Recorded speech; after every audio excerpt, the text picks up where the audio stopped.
ripping you. You're hearing Finally, some action. hairline. What's it?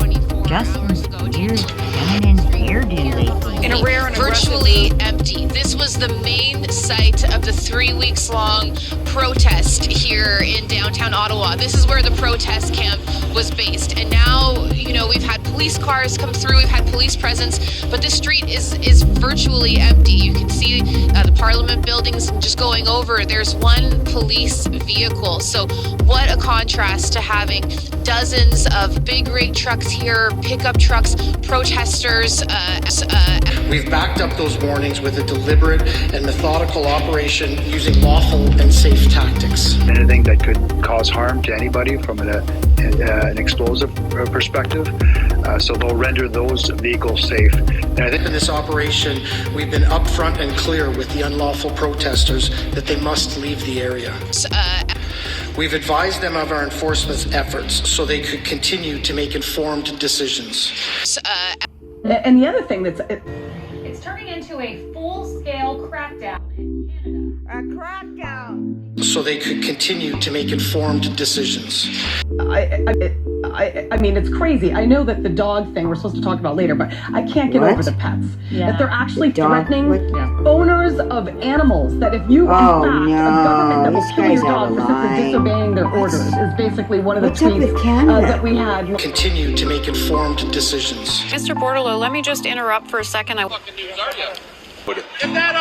This is Lawful and safe tactics. Lined up that basically states that if you are unable to care for your pet, we will take your pet away at your expense for a week. And if you don't come back and claim it, they're going to basically kill your dog. It's incredible. The autocracy is extending to the animals. The deliberate and methodical operation using lawful and safe tactics. Take a look at what the government put out. This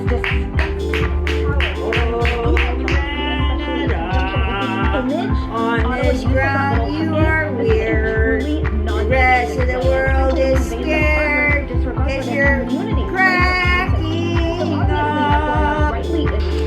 The officers on the ground have shown patience and professionalism. Near the Chateau Laurier, an attempt to separate protesters from a line of officers slowly advancing. We needed to use horses at one point. As this happened, 2 people fell to the ground, colliding with the horse. This officer who was riding the horse.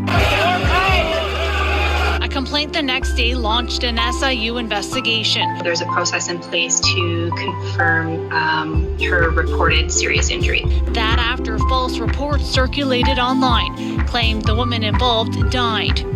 Are you alive? But this video shows her very much alive. Fox News' Sarah Carter issuing a public apology for the confusion. They're well-trained and experienced, and they needed all of that expertise to bring about the results that we were seeing. As this happened, 2 people fell to the ground, colliding with the horse. Family members posting on social media. The woman involved suffered a broken clavicle. I think that who was riding the horse. At every step, they faced a barrage of resistance, shoving, and vitriol.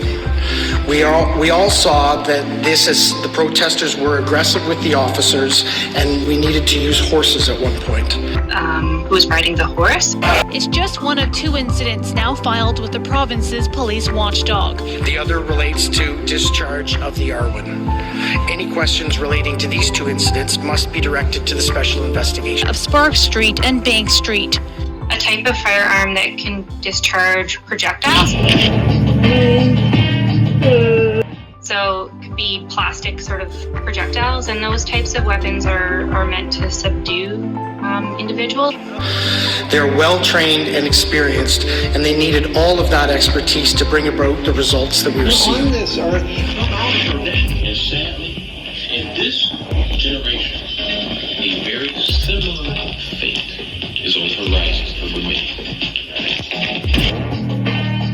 This is a great victory for us. What did you think was going to happen? What I thought was going to happen is people were going to stay here because they don't feel like they've been heard.